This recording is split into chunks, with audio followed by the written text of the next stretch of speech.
세상에는 세 종류의 사람들이 있다고 그럽니다. 첫 번째는 바로 말썽꾸러기, 트러블 메이커, 있어서는 안 될 사람이라고 사람들이 이름을 부릅니다.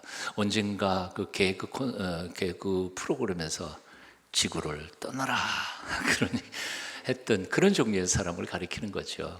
그렇게 표현하는 게 별로 좋은 건 아닙니다만, 여하튼 두 번째는 없어서는 안 될 사람, 약방의 감초 같은 사람, 그 사람이 없으면 일이 안 되는 사람, 꼭 필요한 사람, 꼭 있어야만 하는 사람.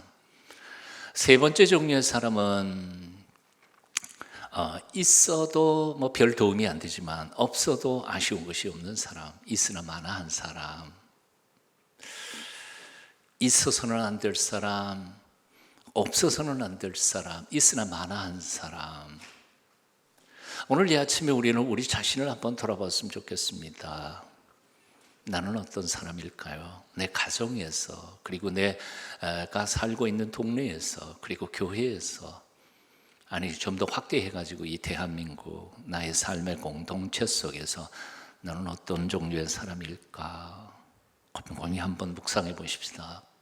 아주 오래된 글입니다만 서울대 총장을 지내셨던 장리욱 박사가 수필 속에서 이런 글을 남겨놓으셨습니다. 지금 그대가 있는 방은 그대가 그 방에 들어가기 전보다 좀 더 깨끗해지고 좀 더 정돈되어 있는가? 또 지금 그대가 참석한 좌석은 그대가 거기 들어가기 전보다 좀 더 화기가 돌고 웃음꽃이 피고 있는가? 그렇지 않으면 그대가 발을 들여놓는 곳마다 휴지가 널려있고 말썽이 생기고 투쟁이 일어나는가? 중요한 것은 그대의 존재가 크냐 적으냐가 아니다. 그대의 존재가 주위에 어떠한 환경을 영향을 주느냐, 어떠한 영향을 주느냐, 그것이다. 그렇습니다. 지위가 높고 낮음이 문제가 아닙니다. 얼마나 많이 소유했느냐, 적게 소유했느냐, 그것도 중요한 게 아닙니다. 유명, 무명도 중요한 게 아닙니다. 사실 한 번밖에 못 사는 우리의 삶을 우리는 어떤 영향력을 미치면서 살아가고 있는가? 내가 산 뒤에 뒷자리, 어떤 발자취를 남기면서 살아가고 있는가? 내가 지나간 길이 선하고 아름다운 향내나는 발자취인가? 아니면 참으로 부끄럽고 추한 흔적들만 남기면서 살아가고 있는 인생은 아닌가? 돌아봐야 하겠습니다. 오늘날 현대인들은 그저 높은 자리, 그리고 많은 소유, 그리고 짜릿한 쾌감, 우리 리처드 퍼스터 교수님이 썼던 Money, Sex and Power, 돈, 성, 그리고 권력, 이 세 가지, 높은 자리, 더 많은 소유, 그리고 짜릿한 쾌감, 이런 것들을 요구하고 끝도 없이 오르고 끝도 없이 소유하려고 하고, 그리고 끝도 없이 자신의 욕망이 시키는 대로 쾌락을 즐기면서 살아가려고 노력하고 있지만, 참 우리는 정말 예전보다 행복해졌는가 질문해 볼 필요가 있습니다. 사실 우리는 40년 전보다 훨씬 더 부자가 됐습니다. 정말 편리한 세상이 됐습니다. 제가 한 40년 전에 유학 갈 때 미국은 정말 천국 같았습니다. 하지만 미국 사람들이 지금 한국 사회에 오면 여기가 천국 같다고 그럽니다. 예. 정말입니다. 저 거짓말하는 거 아니에요. 웃는 사람이 한 번도 없네. 자, 지하철 편하죠. 대중교통 편하죠. 그리고 사실 미국에서는 자기 차 없으면, 운전하지 못하면 갈 수가 없어요. 누군가는 운전해야 자기 목적지로 갈 수 있으니까요. 인터넷 빵빵 터지지 우리나라. 자, 그런데 이렇게 편리하고 이렇게 많이 부자가 됐는데 과연 30-40년 전보다 우리는 더 행복해졌을까? 어떻게 생각하세요? 더 행복해졌을까? 그렇게 생각이 잘 안 듭니다. 저는 촌사람이라 어렸을 때 감자 하나 구워 먹어도 정말 행복했습니다. 배고픈 시절에. 추운 겨울에 먹을 게 뭐가 있었습니까? 그저 가을에 청무 하나 저기 땅에다가 파묻어 놓았다가 지푸라기로 이렇게 구멍 뚫어서 구멍 빼서 뭐예요? 썰매 지팡이로 팍 찍어서 꺼내서 딱 깎아 밤속에 먹는 그 청무 맛, 이거 먹어본 사람만 알아요. 요즘에 목사가 돼서 대접도 많이 받습니다만 어느 음식점에 가서 먹어봐도 옛날에 그 먹었던 아주 맛있던 그 맛을 사실은 찾아보기 힘듭니다. 고등학교 선생하면서 첫 부임하면서 첫 옷을 한 벌, 그야말로 단벌이죠. 봄, 여름, 가을, 겨울 1년에 한 번 그대로 입고 다녔으니까요. 저만 그랬겠어요?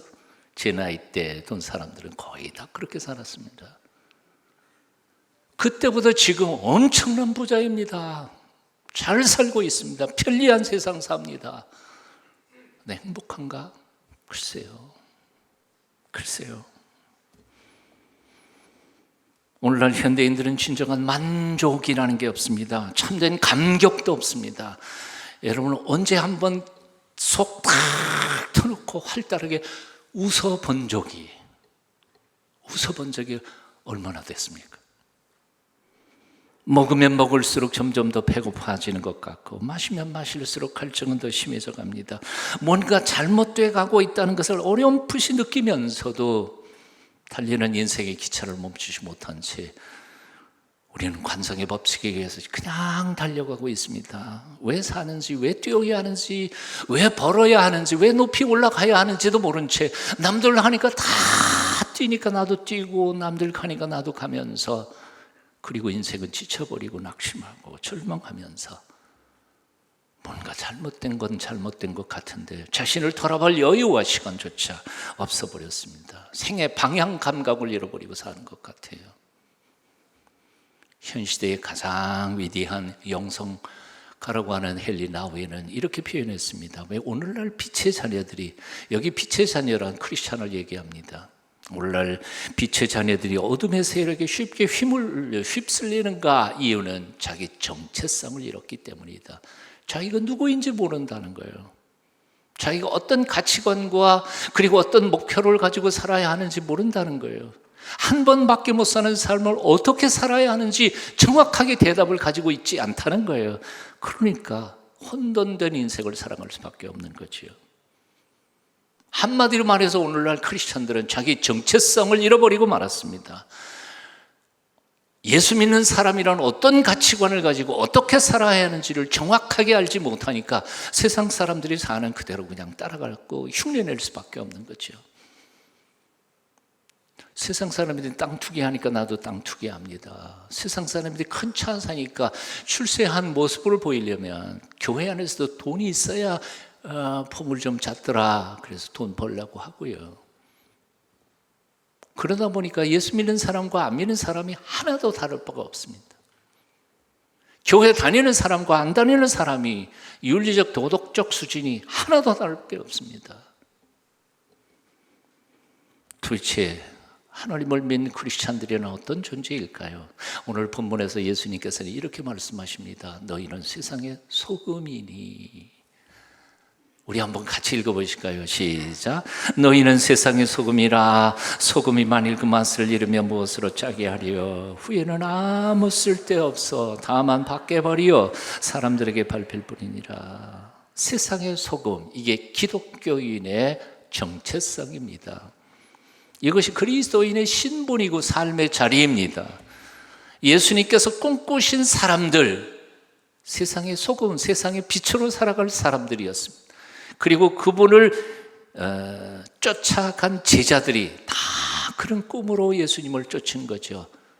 자기 삶의 자리를 다 버리고 쫓아간 겁니다. 너희는 세상의 소금이니 라고 말씀하실 때 이 말씀 속에 예수님께서는 적어도 3가지의 명령을 우리에게 주시고 계십니다. 첫째는 소금이 음식 부패하는 거 막는 것처럼 너희도 세상 좀 부패하지 않게 방부제로 살아라 하는 명령이 첫 번째 명령이고요. 두 번째 명령은 소금이 맛없는 음식에 들어가서 맛나는 음식 만드는 것처럼 너희도 이 살맛을 잃어가는 세상 속에서 살맛 나는 세상 만들어라. 이게 두 번째 명령이시고요. 소금, 비싸지도 않고 황금처럼 빛나는 것도 아니지만, 그러나 황금 없어도 다이아몬드 없어도 소금 없으면 절대로 살아갈 수 없어. 그러니까 너희는 세상 속에서 높은 자리에 못 올라갔고 많이 못 벌었고 유식하지 못해도 내가 있는 자리에서 소금처럼 없어서는 안 될 꼭 필요한 존재로 살아라. 요약해서 한번 읽어볼까요? 같이 한번 보셨으면 좋겠습니다. 세상에서 너희는 없어서는 안 될 꼭 필요한 존재들이다. 부패하지 말고 순결하여라. 거룩하고 참되어라. 아무렇게나 살지 말고 없어서는 안 될 꼭 필요한 자들로 살아라. 오늘 여러분들은 주님의 명령을 다시 한번 들으셨습니다. 오늘 아침 지난날은 어떻게 살았든지 간에 상관없고요, 이제부터라도 그렇게 살기로 작정하시면 크게 한번 아멘 하십시다. 아멘. 아멘. 얼마나 사셨습니까? 그리고 앞으로 얼마나 남으셨다고 생각하십니까? 그 남은 삶을 어떻게 살아가시렵니까? 삶만 잃어가는 세상 속에서 살 만나는 세상 만들어 가시면서 사십시오. 너나 할 것 없이 부패하고 썩어져가는 이 세상 속에서 사회의 양심으로 살도록 노력하십시오. 남들이 부러워할 거 하나도 없어도 이 세상 떠나는 그날까지 하나님이 있으라 주신 그 자리에서 꼭 필요한 사람으로 사십시오. 소금이 소금되게 하는 가장 중요한 특징은 짠맛을 내는 겁니다. 짠맛을 내지 못하는 소금은 소금이 아니죠. 근데 소금이 어떻게 짠맛을 낼 수 있을까요? 물에 녹아야 합니다. 물에 녹는다는 것은 사실은 소금 자기 입장으로 보면 자기 존재가 사라지는 거죠. 희생입니다. 세상의 소금으로 크리스찬들이 살아가야 한다는 것은 희생을 전제로 하고 있습니다. 그런데 문제는 오늘날 우리 사회, 교회 안에서 크리스찬들이 녹으려고 하지 않습니다. 희생하려고 하지 않습니다. 자기의 삶을 포기하지 않으려고 합니다. 섬기지 않습니다. 양보하지 않습니다. 하나님의 기적은 경험하기를 원하면서도 삶의 기적, 하나님의 기적을 만들어낼 수 있는 기적의 도구로 자신의 삶을 하나님의 손에 맡겨드리지 않습니다. 그러니까 오늘날 이 시대의 교회 안에는 기적이 일어나지 않습니다. 자신을 드리지 않으니까요. 희생하지 않으니까요. 이스라엘을 갈 때마다, 그 성지 순례를 할 때마다 눈에 보이는 교훈, 정말 감동적인 교훈이 하나 있어요. 갈릴리 호수, 1년 365일 요단강을 물을 흘려줍니다. 그런데에도 마르지 않습니다. 그리고 맑은 물이 언제나 넘쳐납니다. 그 맑은 물 속에 다양한 물고기들이 뛰어놉니다. 어획량이 굉장히 크죠. 근데 거꾸로 1년 365일 그 요단강을 통해서 갈릴리 호수에서부터 물을 받아먹는 밑에 있는 사해, 염도가 너무 높아서 요단강까지 왔던 물고기가 실수해서 사해 들어가면 다 죽습니다. 그래서 죽을 사자 바다의 자 사해가 되는 거죠. 1년 365일 주는 갈릴리 호수는 생명이 풍성한 생명의 호수인데 1년 365일 받아먹는 사해는 죽음의 바다가 되는 거지. 우리는 주고 나누고 베풀고 희생하며 섬기면 금방 망할 것 같아요. 그렇게 살다가 보면 망한다. 그런데 이 소리는 우리 마음속에 사탄의 속삭임입니다. 사기예요.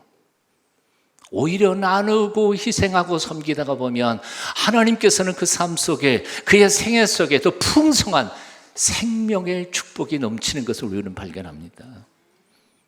하나님의 음성을 들으실래요? 아니면 사탄의 속삭임을 들으실래요? 그런데 오늘날 많은 그리스도인들은 하나님의 음성을 듣지 않아요. 하나님의 말씀을 듣지 않아요. 그 말씀대로 살아가면 꼭 망할 것 같아. 내 인생 제대로 살 것 같지 않아. 그래도 챙겨야 된다고 생각해. 그런데 놀라운 것은 오직 나만을 위하여 끌어모으고 하는 삶의 결론을 우리는 경험적으로도 알 수 있지 않아요. 모아놓은 사람들, 그 재물이 부패하기 시작하고요. 재물 때문에 얼마나 많은 투쟁이 일어나고요. 장례식장에서 자식들끼리 재산 문제로 다투는, 큰 언성 다투는 소리 한두 번 들은 게 아닙니다. 참 꼴로 보기 싫어요. 뭐 기업체에서 지금도 남매가 싸우고 있지 않아요. 차라리 돈이 재산이 없었더라면 행복하게 살아갈 수 있었을 사람들인데, 희생하는 것 오히려 사는 비결입니다. 나누는 것 오히려 풍성해지는 비결입니다. 사랑은 여러분, 희생하며 나누며 섬기면서 자신을 녹여 세상을 정말 살맛 나는 세상 만들어가는 하나님의 사람들 다 되실 수 있기를 축원합니다. 바닷물이 그렇게 짠 것은 소금이 3.5% 정도 들어갔기 때문이라고 합니다. 저는 제 고향이 춘천입니다. 옛날엔 교통도 별로 안 좋아가지고요, 바다를 구경해 본 적이 없었어요. 중학교 1학년 때 보이스카우트에 들어갔습니다. 근데 보이스카우트에서 뭘 하냐면 강릉에 가서 캠프 훈련을 받는데요. 그래서 제가 얼마나 감동을 받았는지 압니까? 드디어 이제 내가 바다를 보겠다. 그때는 차도 별로 없었으니까요. 군인 부대에 이렇게 교섭을 해가지고 군인 트럭을 하나를 빌려가지고 트럭을 타고 그 먼지 팍 쌓이면서 강릉까지 15시간 동안 갔습니다. 먼지 팍 쌓이는. 강릉 경포대 도착하자마자 제가 첫 번째 한 일이 뭔지 아세요? 중학교 1학년 제일 꼬라비, 제일 어린 막내 동생이니까 내가 뭐라든지 형님들이 뭘 안 할 테니까요. 배낭에 꺼내가지고 양푼 꺼내가지고 바닷물부터 뛰어갔어요. 퍼가지고 기절할 뻔했어요. 와, 진짜 짜더라고요. 3.5%의 소금만 들어가도 그렇게 짠데, 한때 크리스찬들이 땅에는 25% 4분의 1이었다고 그래요. 근데 요즘은 아닌 것 같아요.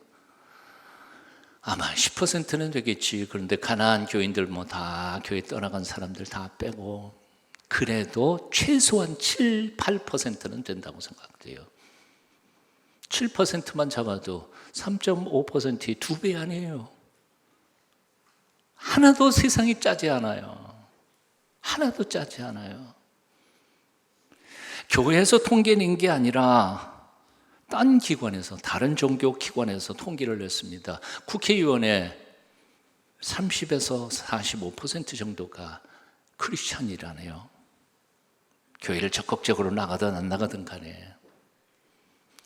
심지어 웬만한 대학교 총장님들의 거의 50%가 크리스찬이라네요. 근데 세상이 왜 이렇게 됐습니까? 세상이 왜 이렇습니까?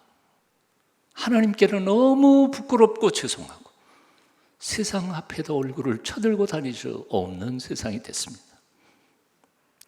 오늘 예수님께서는 이렇게 말씀하십니다. 소금이 만일 그 맛을 잃어버리면 무엇으로 짜게 하리요?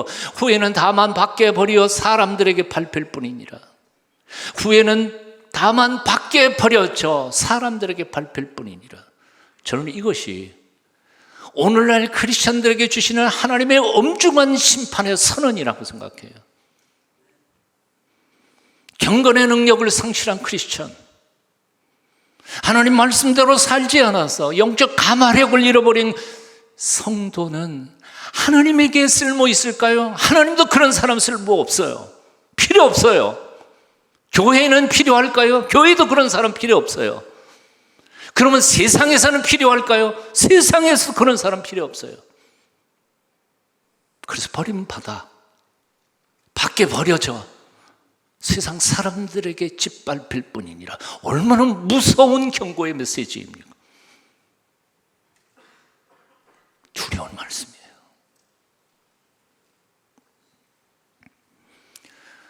맛을 회복해야 합니다.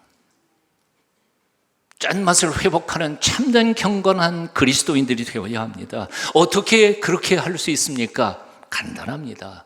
맛은 외모에서 나오는 게 아닙니다. 껍데기에서 나오는 게 아니라 본질 속에서 나오는 법입니다. 인격과 삶과 영성에서 나옵니다. 능력과 권능은 겉을 꾸미는 교양이나 폼에서 나오지 않습니다. 신앙인의 참된 맛은 진득이 앉아 그리스도께서 주시는 은혜로 거룩하고 경건하게 사는 삶 속에서 저절로 배워 나오는 능력입니다. 내 안에 계신 능력의 주님, 나를 위해 죽으시고 지금도 나를 다스리시며 축복하기를 원하시는 예수 그리스도 그분에게서부터 나오는 능력입니다. 그러므로 우리는 매 순간 능력의 원천이신 그분 앞에 무릎을 꿇어야 합니다.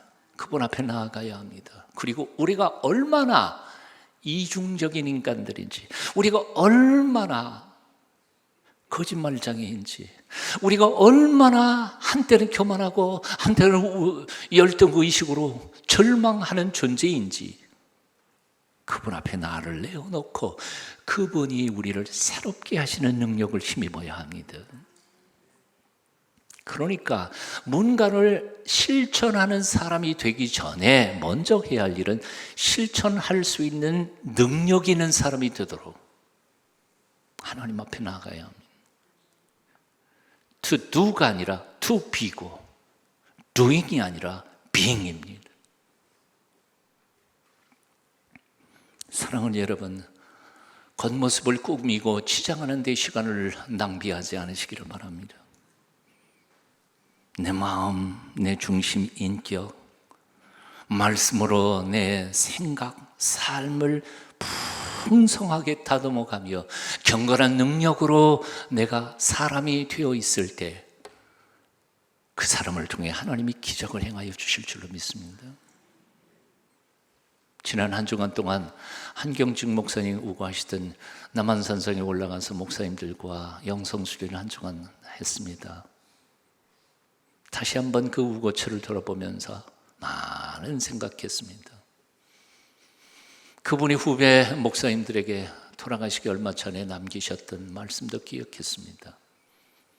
한경직 목사님들에게 뭐라고 하셨는지 여러분도 많이 들으셨을 겁니다. 목사님들, 예수 잘 믿으십시다. 목사 되기 전에 교인 되고, 교인 되기 전에 사람부터 되라는 얘기죠. 우리의 모습을 정직하게 돌아봐야 하겠습니다. 오늘 본문에서 예수님께서는 너희는 세상의 소금이라 말씀하시고 하늘의 소금이라 말씀하시지 않으셨다는 사실을 기억해야 합니다. 하늘의 소금이 아니고 너희는 세상의 소금이라 말씀하셨습니다. 즉 다시 말하면 우리가 썩고 희생해서 하나님께 영광을 돌려야 할 삶의 자리는 이 세상 한복판이라는 거죠. 물론 우리가 궁극적으로 소망하고 바라는 것은 하나님 나라 천국입니다. 틀림없습니다. 하지만 그럼에도 불구하고 하나님께서 우리를 불러가시기 전까지 이 땅에 머무는 동안에는 우리가 썩어야 하고 녹아야 할, 그래서 세상을 정결케 하고 살맛 나는 세상을 만들어야 할 사명이 우리에게 있다는 것이죠. 그러므로 여러분의 가정에 평안이 없다고 해서 불평하지 마십시오. 왜냐하면 그 평안이 없는 가정에 여러분을 주신 이유가 뭡니까? 여러분을 평안의 사도로 거기 일하라고 주신 거 아니겠습니까? 여러분이 일하는 직장의 신앙생활하기가 너무 어렵다고 그 직장을 뛰쳐나오지 마십시오. 사장님이 불교신자건 어떤 분이건 간에 거기서 신앙인의 아름다운 삶의 모습을 보이며 하나님 살아계심을 드러내라고 선교의 현장으로 여러분을 보내신 거 아니겠습니까? 자기 편한 대로 도망다니지 말라는 거죠. 내 주위에 사랑이 메말랐다고 세상을 원망하지 말라는 거예요. 그러니까 나 같은 사람, 우리 같은 사람을 거기 보내셔서 메마른 세상에 사랑의 꽃을 피우라고 명령하신 거지요. 요나는 죄악의 토성 니느웨를 도피해서 도망갔습니다. 하지만 예수님께서는 멸망할 예루살렘 성을 내려다보며 눈물을 흘리시며 통곡하셨습니다. 그리고 그 성을 들어가셨습니다. 그리고 고난받으시고 거기서 채찍 맞으시고 만민의 죄를 대신 짊어지시고 거기서 십자가에 매달려 죽으셨습니다. 십자가의 길은 쉬운 길은 아닙니다. 봉사하는 길이요, 섬기는 길이요, 골고다를 오르는 길입니다. 썩어져가는 세상 속에서 자신을 녹여 부패하지 않게 자신을 내 던져드리는 고난의 길입니다. 동시에 우리 주님 먼저 가신 길이요, 성령님 우리와 함께 동행하는 길이며 죽도록 충성하라 그리하면 내가 생명의 멸류관을 내게 주리라 약속하신 언약의 길이기도 합니다. 그러므로 가십시다. 그분의 뒤를 따라 환경이 불평하지 말고 풍파이는 가정에 하나님의 평화를 선물하는 성숙한 그리스도인으로 살아가실 수 있기를 축원합니다. 백합꽃은 가시에 찔릴수록 향기를 더 흩날린다고 합니다. 보석은 깎일수록 빛난다고 합니다. 오늘날 이 시대에 주님의 백성으로 부끄럽지 않게 이 세상 앞에서 살아가는 저와 여러분이 됐으면 좋겠습니다. 우한 바이러스 문제 때문에 나라 안팎이 정말 정신이 없습니다. 그리고 이 우한 문제 때문에 보호시설을 준비하면서 각 지방자치단체 간의 알력도 그리고 어려움도 많이 있었습니다. 그런데 제가 들은 바로에 하면 아산, 우리 통합 측의 아산 노회장으로 있는 후배 목사님이 한 분 계십니다. 그분이 앞장서서 그 교회들을 움직였습니다.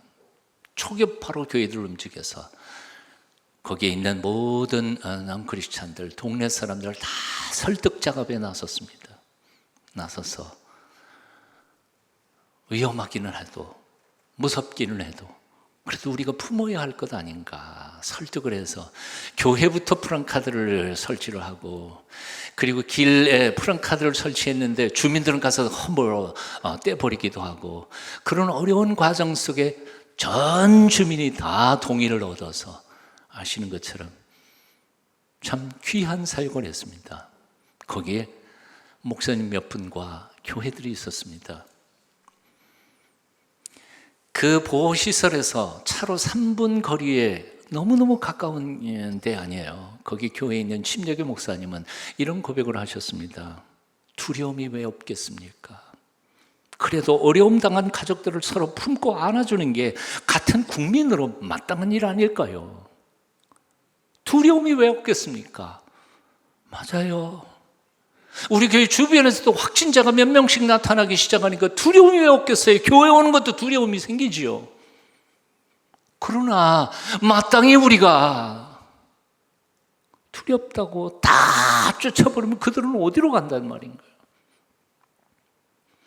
이 기사 저 내용들을 섭렵하다가 프랭카드 중에 이런 글을 읽고 제가 가슴에 먹먹해졌습니다. 고통과 절망 속에서 많이 힘드셨죠.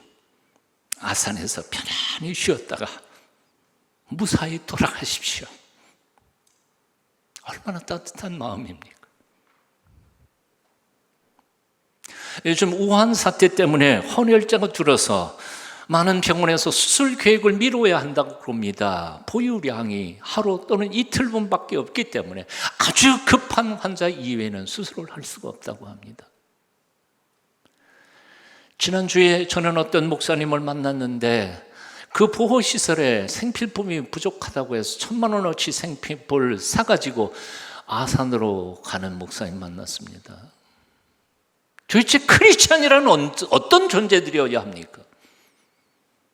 언제까지 다른 사람들처럼 나 옮을까 봐 다 도망가고 예배도 안 드리고 집에 꽁꽁 맥혀가지고. 우리 중에 어떤 크리스찬들은 그 보호시설에 가서 자원봉사합니다. 통순교회 교인들이요, 건강하면 헌혈도 해야 되는 것 아닙니까? 사실은 우리 자매교회 이후에 있는 신은당 교회 교인들, 바로 우한 지역 바로 옆입니다. 중국의 예루살렘 성이라고 하는 데가 온주입니다. 소주, 온주 다 그 부근입니다. 중국에 있는 우리 형제들, 믿음의 형제들이 어려움을 겪고 있습니다. 쫄아들고 포기하면서 그저 나만 챙길 때가 아니라 목숨 걸고 하나님 앞에 기도하며 섬기고 도와야 할 때가 아닙니까? 십자군 전쟁의 참호 속으로 뛰어들어가면서 적군이든지 아군인지 가리지 않고 그들을 섬겼던 성 프란시스, 그 전쟁터로 나아가면서 그는 이렇게 기도했습니다. 주여 나를 평화의 도구로 써주소서. 미움이 있는 곳에 사랑을, 싸움이 있는 곳에 용서를, 의심이 있는 곳에 믿음을, 절망이 있는 곳에 소망을, 어두움이 있는 곳에 광명을, 슬픔이 있는 곳에 기쁨을 가져다 주는 아들이 되게 하소서. 위로받기 전에 남을 위로하고 이해받기 전에 남을 이해하며 남에게 나를 줌으로써 받을 수 있고 남을 용서함으로써 용서받을 수 있음을 주여 깨닫게 하여 주소서. 죽음을 통해 영생을 얻게 됨을 깨닫게 해 주소서. 주여 나를 평화의 도구로 써주소서. 기도하겠습니다. 사랑하는 주 예수님, 맛을 잃은 소금처럼 지난날 살았던 우리를 불쌍히 여겨 주시옵소서. 이제는 다시 일어나 살맛 나는 세상, 조금이라도 덜 부패하는 세상을 만드는, 겉으로 별 볼 일 없어도 없어서는 안 될 존재로 그렇게 남은 삶 살게 우리를 도와주시옵소서. 예수님 이름으로 기도합니다.